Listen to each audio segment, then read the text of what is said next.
रुद्राभिषेक विधान एवं संपूर्ण जानकारी। रुद्र अर्थात भूत भावन शिव का अभिषेक। शिव और रुद्र परस्पर एक दूसरे के पर्यायवाची हैं। शिव को ही रुद्र माना जाता है क्योंकि ऋतम दुखम द्रवयति नाशयन्ति रुद्र, यानी भोले सभी दुखों को नष्ट कर देती है। हमारे धर्म ग्रंथों के अनुसार हमारे द्वारा किए गए पाप हमारे दुखों के कारण हैं। रुद्रार्चन, रुद्राभिषेक हमारे कुंडली के पातक कर्म महापातक को भी जलकर भस्म कर देते हैं। साधक में शिवत्व की उदय होता है। भगवान शिव का शुभ आशीर्वाद भक्त को प्राप्त होता है। इनके सभी मनोरथ पूर्ण होते हैं। ऐसा कहा जाता है, एकमात्र सदाशिव रुद्र के पूजन से सभी देवताओं की पूजा स्वतः हो जाती है। रुद्र हृदयोपनिषद में शिव के बारे में कहा गया है, सर्वदेवात्मको रुद्रः सर्वदेवा शिवात्मका, अर्थात सभी देवताओं की आत्मा में रुद्र स्थित है और सभी देवताओं रुद्र की आत्मा है। हमारे शास्त्रों में विविध कामनाओं की पूर्ति के लिए रुद्राभिषेक का पूजन के निमित्त अनेक द्रव्य पूजन सामग्री को बताया गया है। साधक रुद्राभिषेक पूजन विभिन्न विधि से विविध मनोरथ को लेकर करते हैं। किसी खास मनोरथ की पूर्ति के लिए तदुपरांत पूजन सामग्री और विधि से रुद्राभिषेक की जाती है। रुद्राभिषेक के विभिन्न पूजन के लाभ इस प्रकार हैं। जल से अभिषेक करने पर वर्षा होती है। असाध्य रोग, बाधा, दोष, ऐसी कोई बीमारी जो पकड़ में नहीं आ रही है वो शांत हो जाती है। इसके लिए कुशोदक से रुद्राभिषेक करें। भवन वाहन के लिए दही से रुद्राभिषेक करें। लक्ष्मी प्राप्ति के लिए गन्ने के रस से रुद्राभिषेक करें। धन वृद्धि के लिए शहद एवं घी से अभिषेक करें। तीर्थ जल के अभिषेक करने पर मोक्ष की प्राप्ति होती है एवं बाधा शांति होती है। इत्र मिले जल से अभिषेक करने से बीमारी नष्ट होती है। पुत्र प्राप्ति के लिए दूध, और यदि संतान उत्पन्न होकर मृत हो तो गोदूध से रुद्राभिषेक करें। रुद्राभिषेक योग्य तथा विद्वान संतान की प्राप्ति होती है। ज्वर की शांति हेतु शीतल जल, गंगा जल से रुद्राभिषेक करें। सहस्त्र नाम मंत्रों का उच्चारण करते हुए दूध की धारा रुद्राभिषेक करने से वंश का विस्तार होता है। प्रमेह रोग की शांति के लिए दूधाभिषेक हो जाती है। शक्कर मिले दूध से रुद्राभिषेक करने पर जड़ बुद्धि वाला भी विद्वान हो जाता है।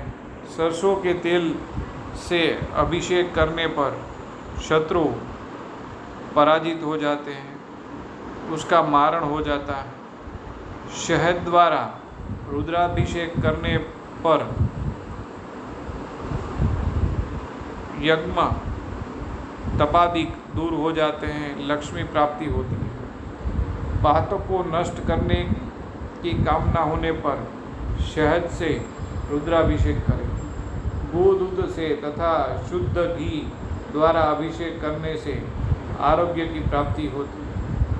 पुत्र की कामना वाले व्यक्ति शक्कर मिश्रित जल से अभिषेक करें।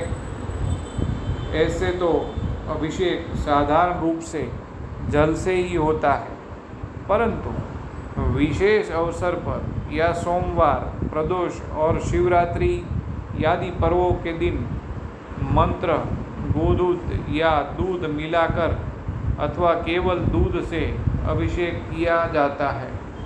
विशेष पूजा दूध, दही, घृत, शहद और चीनी से अलग अलग सबको मिलाकर पंचामृत से भी अभिषेक किया जाता है। तंत्रों में रोग निवारण हेतु अन्य विभिन्न वस्तुओं को अभिषेक करने का विधान है। इस प्रकार विविध द्रव्यों से शिवलिंग विधिवत अभिषेक करने पर अभिष्ट कामनाओं की पूर्ति होती है। इसमें कोई संदेह नहीं कि किसी भी पुराने नियमित रूप से पूजे जाने वाले शिवलिंग का रुद्राभिषेक बहुत ही उत्तम फल देता है, किंतु यदि पारद शिवलिंग का अभिषेक किया जाए तो बहुत ही शीघ्र चमत्कारिक शुभ परिणाम मिलता है। रुद्राभिषेक का फल बहुत ही शीघ्र होता है। विद्वानों ने इसकी भूरी प्रशंसा की है। पुराणों में तो इससे संबंधित अनेक कथाओं का विवरण प्राप्त होता है। रावण ने अपने सिरों को काटकर उसके रक्त से शिवलिंग का अभिषेक किया तथा सिरों के हवन की अग्नि को अर्पित कर दिया, जिससे वो त्रिलोक विजयी हो गया। भस्मासुर ने शिवलिंग का अभिषेक करके आँखों के आंसू से किया तो वह भी भगवान के वरदान से प्राप्त बन गया। रुद्राभिषेक करने की विशेष तिथियां: कृष्ण पक्ष की प्रतिपदा, चतुर्थी, पंचमी, अष्टमी, एकादशी, द्वादशी, अमावस्या, शुक्ल पक्ष की द्वितीया, पंचमी, षष्ठी, नवमी, द्वादशी, त्रयोदशी तिथियों में अभिषेक करने से सुख, समृद्धि, संतान प्राप्ति होती है और ऐश्वर्य प्राप्त होता है। काल सर्प योग, गृह कलेश, व्यापार में नुकसान, रुकावट, सभी कार्यों की बाधा को दूर करके रुद्राभिषेक आपके अभीष्ट सिद्धियों के लिए फलदायक है। किसी कामना के लिए जाने वाले रुद्राभिषेक में शिव वास का विचार करके अनुष्ठान अवश्य सफल होता है और मनोवांछित फल प्राप्त होता है। प्रत्येक मास की कृष्ण पक्ष की प्रतिपदा, अष्टमी, अमावस्या, शुक्ल पक्ष की द्वितीया, नवमी दिन भगवान शिव माँ गौरी के साथ होते हैं। इन तिथियों में रुद्राभिषेक करने से सुख समृद्धि उपलब्ध होती है। कृष्ण पक्ष की चतुर्थी, एकादशी तथा शुक्ल पक्ष की पंचमी, द्वादशी तिथि भगवान शंकर कैलाश पर्वत पर होते हैं। उनकी अनुकंपा से परिवार में आनंद मंगल होता है। कृष्ण पक्ष की पंचमी, द्वादशी, शुक्ल पक्ष की षष्ठी, त्रयोदशी तिथियों में महादेव नंदी पर सवार होकर संपूर्ण विश्व का भ्रमण करते हैं। अतः इन तिथियों में रुद्राभिषेक करने से अभिष्ट सिद्ध होता है।